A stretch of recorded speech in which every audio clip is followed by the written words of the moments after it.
Welcome, everyone. Joe Newell, DamRiverSports.com. And today I am joined by the new head baseball coach at Ferrum College, Danville area native Eric Owens. Coach, welcome. Thank you. I want to take just a moment for you to kind of take us on your journey back to Ferrum. For those that don't know, we're going to cover that in just a moment. You had a tremendous career at Ferrum as a player in the early 90s. In fact, being named the 1992 D3 National Player of the Year, which is pretty major accomplishment in itself. What was your journey? What was your process like to come back to Ferrum? Well, be honest, obviously after my playing days, I got into coaching at the pro level with the Angels, and I coached with them for about 4 or 5 years, and then I went and I was Los Angeles Dodgers hitting coordinator for about 4 years, I think it was, maybe five, Mhm. and then I was a Toronto Blue Jay hitting coach, and that was during the Bautista bat flip and all that stuff. So, something he started that I'm not real big fan of, but okay, whatever. And so I was getting tired of traveling and doing all that stuff. So I started my own mentorship program in Canada, where I was getting Canadian kids to come down to the States and play in college, Mm. and doing some hitting lessons. And actually had cancer this past spring on my left kidney, and they took my left kidney out. Which I'm cancer free now, but it was kind of Awesome. crazy. Yeah, I found it, and then within 6 weeks they had it out, and I feel great and cancer free now. And what happened was I was just the AD here. Cleve Adams used to be Avery's football coach. He's the athletic director here, and I played football here at Ferrum as well. And he just gave me a call to see how I was doing and stuff, and I was just talking to him, and then all of a sudden, like a week later, he calls me back and said, "Would you have interest in coming back or being throwing your name in the hat for the job here at Ferrum?" And so I thought about it for a couple of days, and I was like, "This is a storybook ending of a career where you can come full circle and make a 360-degree circle and get right back to where it started from." And Ferrum's been struggling a little bit, and I did want to get back home to Virginia, and at some point, I just didn't know when. And so, yeah, this was a perfect timing for me to get back here and learning a lot, especially on the administrative part of it. The baseball side of it, I got a pretty good grasp of it because people think that, oh, you're at the pro level. Well, you have 17-year-old Corey Seagers and Mike Trouts I had with the Angels and stuff like that. The only difference is they were getting paid, whereas these kids here at the college level, they go to school. So Yeah. it's not really that big of a difference for me. It's just a matter of them going to school with me, learning the ins and the outs and the do's and the don'ts of college baseball. Yeah. Yeah. Definitely. So, where were you right before this? I was in Kelowna, British Columbia. So Mm. it was a beautiful place. There was a lake. It was a place where you could go an hour up north and you could go skiing and you come back down, play 18 holes of golf. Oh, Uh, wow. but I mean, you couldn't play golf pretty much December and January and February, but March it was fine. So everybody thinks Canada is always cold up there, and it is during those months. But you play golf pretty much from March through November, and so yeah, I was up there. I was doing lessons, and I was doing a lot of baseball camps and just stuff like that. And kind of semi-retired, working 3 hours a day, 3 days a week. I mean, 4 days a week for about 3 weeks out of the month, and doing some traveling. And yeah, got back here, and I was just ready to be able to have something solidified. And my all my family's back in Danville anyway, so it's like just getting back closer to home. I haven't got to see any of them yet because taking this job on, I've been on the road for every week, and then every Mm. day it's like it's a 7 to 9 o'clock job. I mean, my Right. phone just keeps going off the hook, but I'm enjoying it. Days are going by quick, and I'm looking forward to getting the students back on campus so I can start seeing the baseball team. Yeah, absolutely. Yeah, I hadn't even really crossed my mind yet that you guys are literally, it's summertime. The Yeah, campus is relatively empty at this stage for sure. Um, Obviously, when you look online, you're listed as a Danville native, but most people from around here that know you played at Tunstall. Where'd you actually grow up in the area? I grew up at Vandola Church Road, so it's Vandola Baptist Church. So I was right outside the city limits. I mean, so my address was Danville, but Tunstall was in Dry Fork. But my address was 558 Vandola Road, Church Road, Danville, Virginia. And so I probably could have went either way. I probably could have went to GW if I really wanted to. But all my family went to Tunstall, and yeah. And for me, back in those days when I played GW, it was probably a little bit better at football, but we had a good football team at Tunstall too. But I think the baseball program probably was a little bit better. But it is what it is. They had David Dallas and a couple other guys that could play. Derek Derek Atkins, I think is Adams, Yeah. Derek Adams. And so there were some guys there that could Nice. play. So, but we all got together during the summer months anyway, played on the same teams anyway. Right, right, definitely. All right, well, let me just take a moment for those that might not know, just kind of some of your accomplishments so we can kind of have a framework that we're talking off of. Obviously had a great time at Tunstall, and it's interesting to me that you were so successful both at the collegiate and professional levels, and yet it's Division III Ferrum that you went to out of Tunstall. I say that just generally speaking because someone with your baseball talents these days, it would seem like, would have had more larger school opportunities out in front of them leaving high school. Right. Um, but you went to Ferrum, two-time first team All-American, 91 and 92. 92, you guys had a killer team.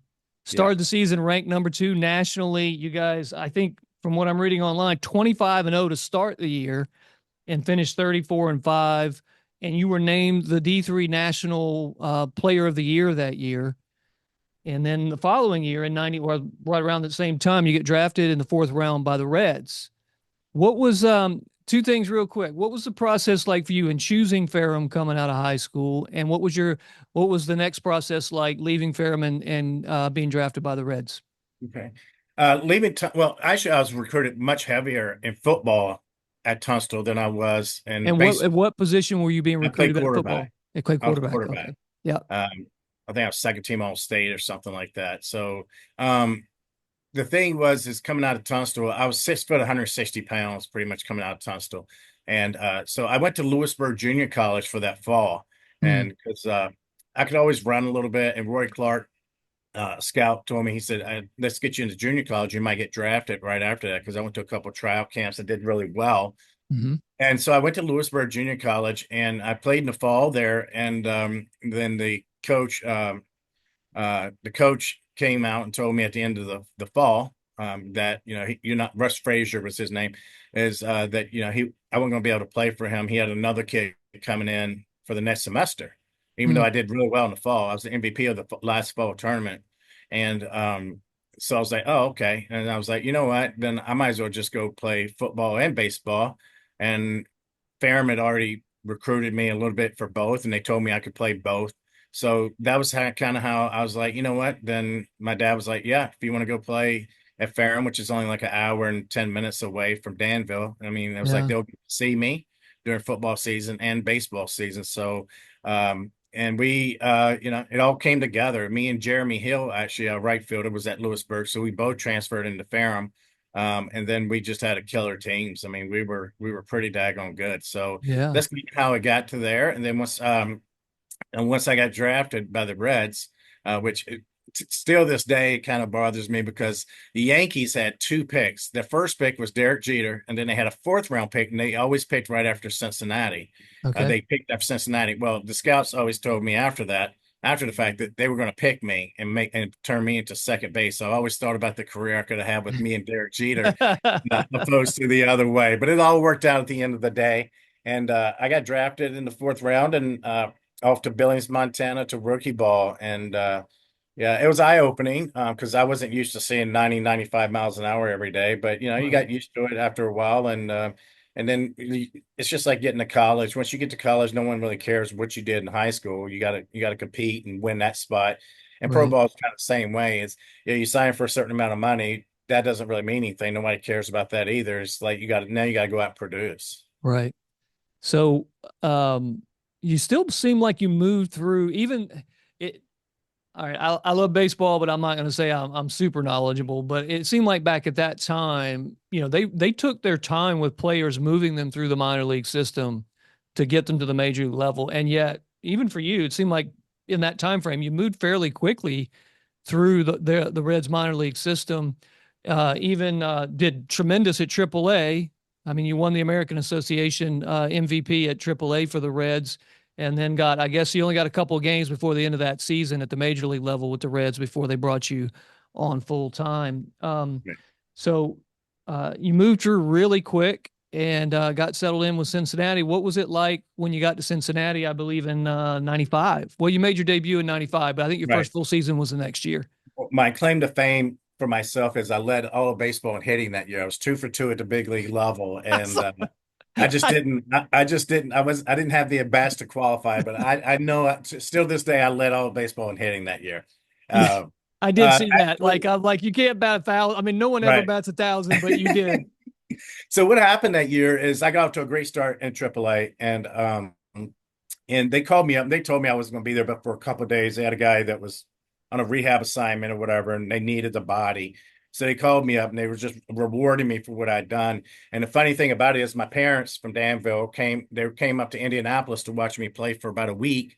And I Hmm. get called up on a Sunday night and they were leaving on Monday to go back to Danville. Well, they made a detour through Cincinnati, Yeah, obviously, I and would imagine so. uh, Yeah, I would have done it the was my same. mom's birthday actually, so it was a birthday, and so my first at bat up there, actually they put me in a double switch. They put me in at third base, and I hadn't played third base all year. I'd Mm. been playing second base down AAA. I'm like, man, this is not fair right here. Somebody give me the ball, but I mean that did nothing happened there. But my first at bat, I had a sac bunt, and then my second at bat, Thomas Howard led off with a double, and I'm like, they're gonna bunt. I'm gonna bunt him over, and the Ray Knight was the third base coach. He come down and he goes, swing it. And I go, you sure you don't want me bunting right here? I mean, it's no outs. He Yeah. goes, no, we want you swinging it. So I went up there and got a base hit, game winning hit, my first at bat, RBI base hit to right field. And Wow. On your uh, mom's birthday with your on my parents in the mom's stands. birthday and my first big league at bat, official first big league at bat. So Right. then the next day I pinched hit against Dan Plesac and got a base hit to left field. I'm like, this is easy up here. And but it wasn't. Right. So that's kind of how that happened. And the reason I was going to get called up for the playoffs that year, but I tore my ACL in late August, Oh, wow. and they were going they already come to AAA and told the guys who was going up. It was like Yeah. 4 of us, I think, that was going to be added to the big league roster. I think it was 2 pitchers and 2 position players, and I was one of them. Okay. I just hit first base wrong, and I veered out to miss the first baseman, and then I blew out my ACL in Wow. August, and so that's the reason why I didn't get any more at bats in September. So I probably would have been on the verge of getting a lot of at bats in September and being on that playoff roster as a pinch runner or whatever. Absolutely. So you played 3 seasons with the Reds, and then you also had you played time with the Brewers and the Padres, Marlins, and Angels as well, and a little bit with Detroit before you got Right. hurt there. But Right. just looking through your stat lines and everything, seems like you had two in particular really good years with the Padres, and '99 and 2000. 2000 in particular, according to what I saw online, you batted 293 that year Yeah. and swiped 29 bags. Tell me a little bit about your time with the Padres. I had a great time with them. I mean, I struggled a little bit with the Reds. And nothing against it. I get it now, but I used to get the 4 at bat tryout with the Reds. So I would get called up, 0 for 4. They send me down the next day, and then I made 3 AAA All-Star game teams. Hmm. Also played in 3 AAA. That's not a good thing. I mean, everybody's like, "Oh my Right. gosh, that's great." I'm like, "Well, it's not a great Yeah. thing. I'm not. Yeah. I'm in the wrong place. I'm making this AAA Right. All-Star team game 3 times. I'd rather be in the big leagues and trying to Right. make that All-Star team. But and then I played 6 years of winter ball in Venezuela. So I really, really started learning how to hit in Venezuela, to be honest with you. Hmm. My first year there, I hated it there. Then the second year, I won the batting title in Venezuela for Caracas, which is like being the New York Yankees of Venezuela. And Hmm. so I was loved by that country. And I just kept playing every winter. I go down, even when I was in the big leagues, I go down. I wouldn't go down for the whole winter. I go down for like December and January and get some at bats in and get ready for spring training anyway. Hmm. And so when I got to the Padres, I got there and Garth Brooks was my locker mate. So it was Garth Brooks, myself, and Mark Murillo, which was the bullpen catcher. And I didn't know it at the time, but I was like number 71 or whatever it was. I'm like, there's no way I'm making this team. But I Yeah. went out in the spring and I crushed it. And You know, what really helped me, and I'm gonna give him all the credit in the world, is Bruce Bochy. I mean, Bruce Mm. Bochy was my manager, and he's won Oh, World wow. Series and stuff, and he believed in me, and I took a lot of him with me in the coaching. I couldn't tell if I was 0 for 4, 4 for 4. He treated everyone the same every single day, and he knew how hard the game was, and he really could communicate really well. And I've Mhm. taken that into my time now in coaching.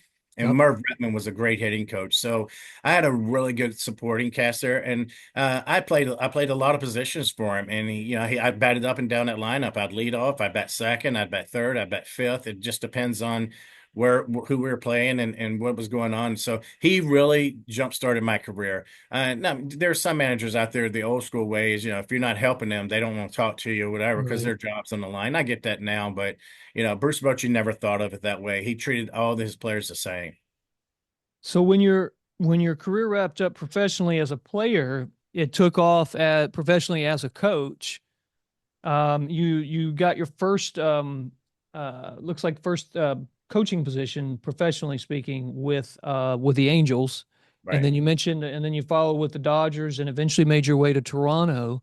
Right. Um, so what do you see? What are some of the differences you might see or you're anticipating seeing between coaching at those levels and coaching now at the small college level? I think the biggest thing is experience, right? These kids obviously they weren't good enough to go to Division 1 Mhm. or even Division 2. Maybe some slipped through the cracks, right? And Right. I Sure. always use the example of myself and Billy Wagner were roommates. Mm. So that's a pretty good Yeah. judgment right there. It's like me and Billy talk 3 times a day now since I'm here, and he's up in Albemarle as a head coach up there. He's been there for years now, Okay. and um, and so the biggest thing is I think the fundamentals and the understanding. And I come from like I said with the Angels and the Dodgers. I come from player development and trying to speak to a kid from Dominican Republic who's 16, 17 years old, and they're already homesick and understanding that thing. I got into coaching, and for me, a lot of coaches have a system or philosophy. And even when I was interviewed for this job, I said I don't have a philosophy. I said I have a personality, and I need to get to know all the kids' personalities because they can get to know my personality, which is great. But I got to know if I can kick one in the butt and get him to go in, or do I need to give him a hug and or whatever it is to make the most out of maximize their abilities. And a lot of them don't know what their abilities are. Everybody says they want to win, but they don't know how to win. And Right. so that's what I'm hoping I can bring in here is more of a winning attitude, and we're going to work harder and practice and make the games go easier. Because if you look like a Corey Seager or Mike Trout or Michael Jordan or LeBron James or Kobe Bryant, they play with a slow heartbeat. They never panic. It's never a panic situation. They don't care if it's a spring training game or game 7 of a World Series or game 5 of NBA playoffs or whatever it is. And that's what I want these kids to do. I want them to be able to go out and shine. I'm not going to be that rah rah guy. In the dugouts because I do come from the professional side of it. Yeah, I want them to cheer on their teammates and do that stuff, but I want to be a college professional team that we expect to win, and when we win, we're not going to overdo it, and when we lose, we're not going to underdo it. We're going to make sure that we stay even keeled and stay the course throughout the year, and make sure that they understand the fundamentals. I can bring a lot of the hitting stuff in that a lot of college guys just don't know, right? And that was what I came up as a hitting coach. And when I got with the Angels, they asked me, did I want to manage or did I want to be a hitting coach? And yeah, I think it's a couple of those concussions in football. I finally decided I wanted to be a hitting coach, which is probably not the smartest thing in the world, but I enjoy it. I enjoy that. And I've learned so much from so many other people who are coaches and stuff. And I took bits and pieces from a lot of them Yeah. and now I made my own self. And in the fielding, like I said, I played every position in the big leagues besides pitcher and catcher. So I understand what every position looks like and what it Yeah. should look like. And so we're going to get them into the fundamentals of baseball and understanding. And one thing we are going to do here, and I love, and I think you've already mentioned, is base running. I think base running is a lost art, and you can win and lose ball games with base running than any other part of the game. Right? If you don't take the Yeah. extra base stuff, Yeah. then you're still a hit away. So we're gonna really dig in on the small little things to begin with because everyone can see the big things, but we need to get the small things and be attention to detail to those things. Right. Yeah. So when you look at the squad that you've got returning at Ferrum, and I know you're in recruitment mode and all that too, what do you see as your challenges and opportunities with what are the knowns at least at this point? And I know you're Right. just getting settled in and you're trying to, build out a squad and craft everything the way you want to make it. But what do you see are the challenges and opportunities at Ferrum right now? Well, the biggest challenge is obviously we're still going into Division 3 this year, but then we're transitioning into Division 2 the following year. Mm, So a lot of this, a lot of the guys that are coming here are probably Division 3 guys, which is fine. And we're going to have to see. Like I said, I told them in a Zoom meeting when I first got this job, I had all of them on there, and I said, "Look, it's my job to go out and find someone better than you, and it's your job to make sure that I can't find someone better than you." right. And so that way you understand where we're coming from. I said, I'm supposed to go out there and look, and we have been. And I think we got 4 or 5 new guys coming in right now for this upcoming year. And not, I mean, I'm talking about from the transfer portals and stuff like that. So we're getting guys, uh, pitchers. Pitching is that's what everybody's going to say. Pitching is the biggest challenge. Hmm.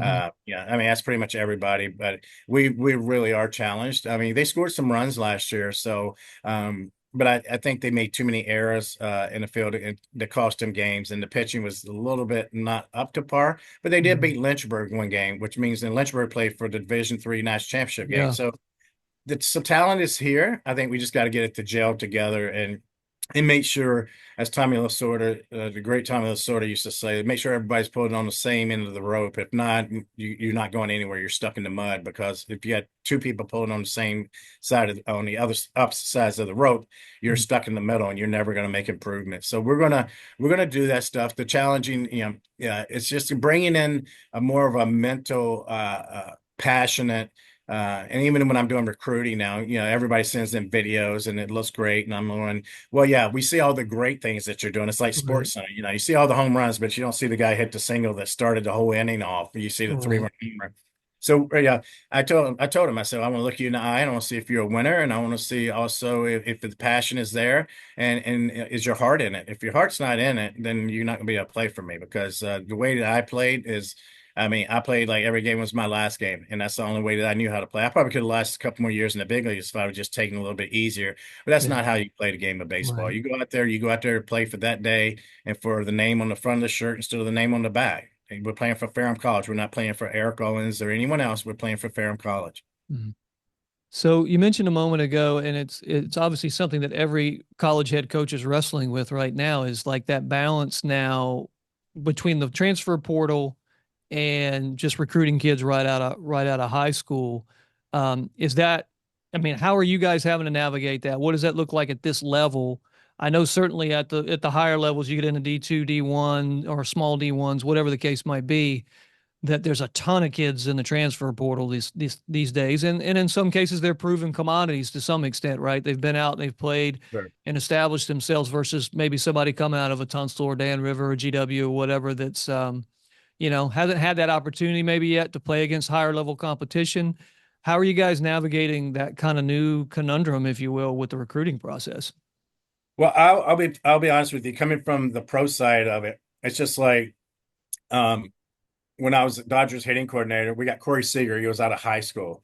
I would rather be young, to be honest with you. So, because you can kind of mold them into what you want to mold them into out of high school. I'd rather lose with young guys and know I'm going to win 2 years later with that same group. I know that Right. we don't have that ability anymore. They can go wherever they want to. But I think if you treat them right and you're winning and they feel good about themselves, I don't think that they'll have to go anywhere else. I understand the money factor, but this $10,000 ain't going to last you a lifetime or No. whatever they're going to get out there. So it's about happiness and being a match, right? Because grass isn't always greener on the other side. So for me, the transfer portal is like what we're doing here is like I'm trying to find two pitchers. I'm trying to find a catcher.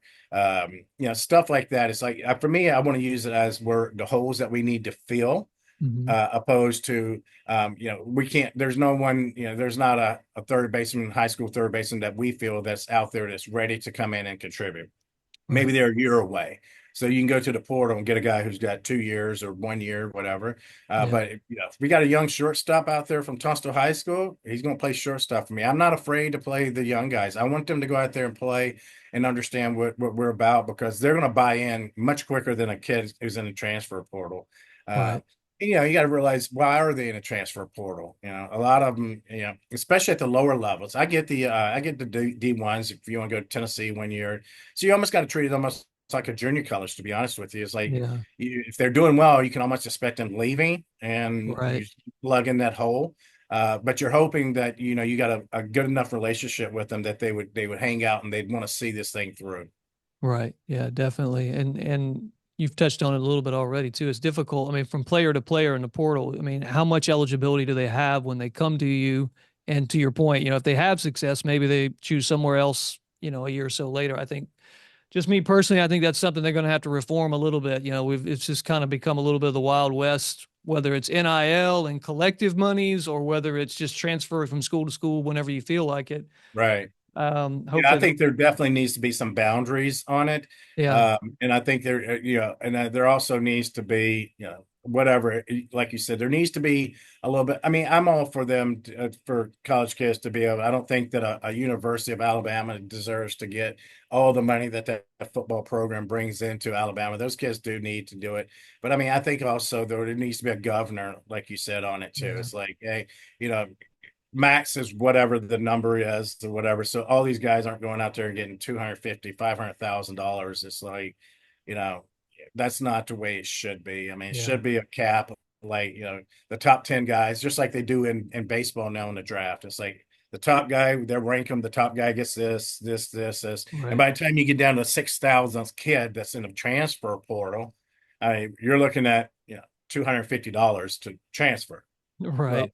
you're probably not going to transfer. You're probably going to stay right where you're at. Absolutely.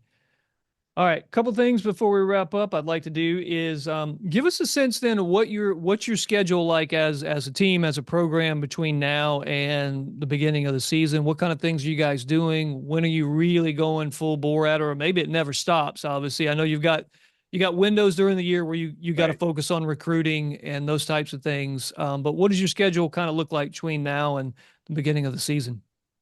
Well, right now it's a lot of recruiting. I was up in Covington yesterday, seeing some guys. Last weekend I was at the Commonwealth Games in Lynchburg. The Yep. weekend before that I was at Salem, watching kids play. The weekend before that I was at Thread down in Charlotte, North Carolina, watching pitchers in the transfer portal.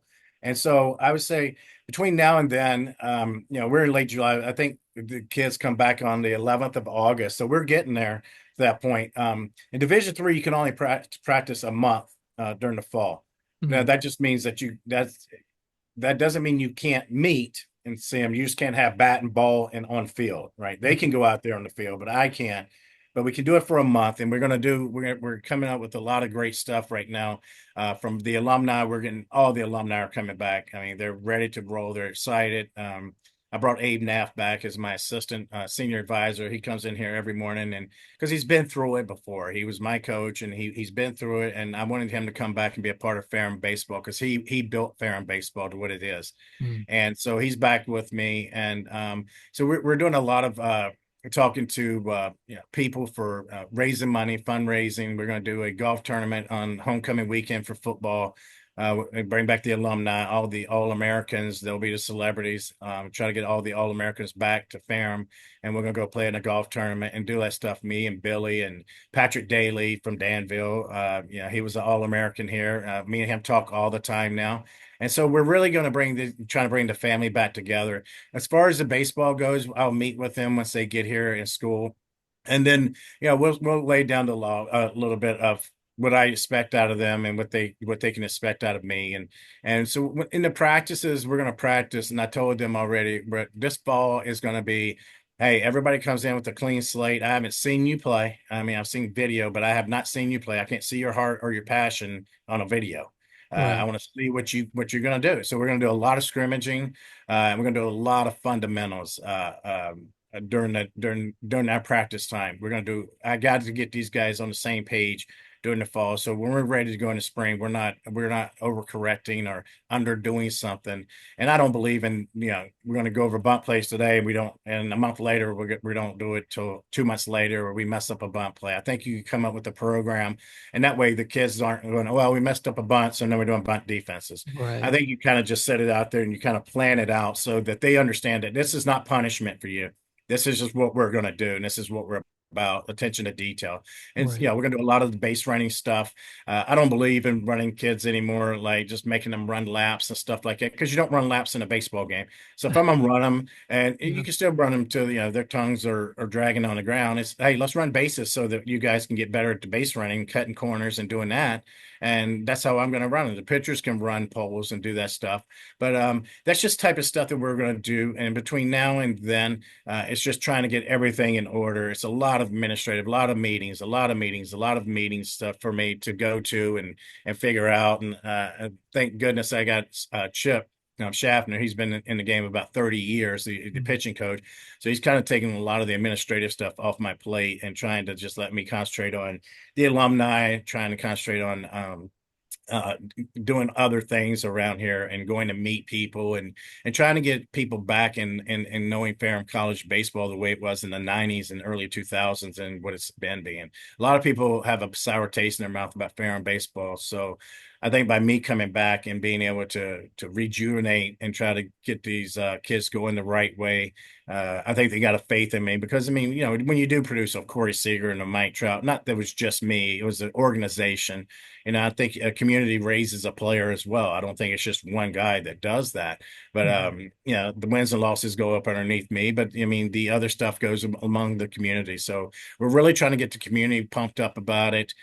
We don't do a lot of inner squatting. I'm gonna try to get out there so the community come see these kids play, and we can talk to them about during the fall.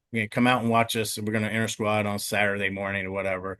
So we're going to try to do that stuff so that they can just come out and see what we're trying to do and what we're trying to get done. It's good. Good. All right. We're gonna wrap up with something fun.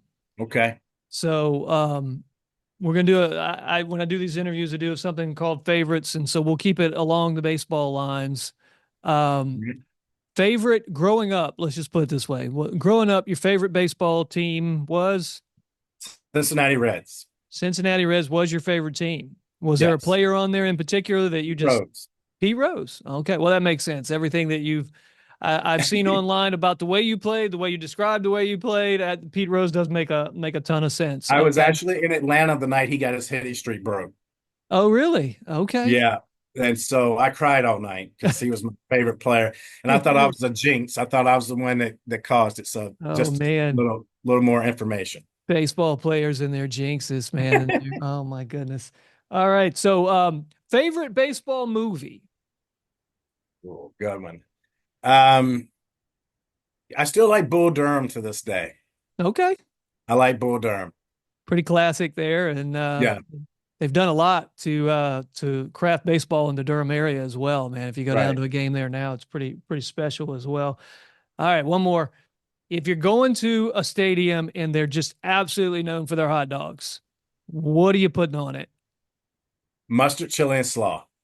Mustard, chili, and slaw. I like that. I like that. I need you to preach that to my kids, man. They're just like mustard.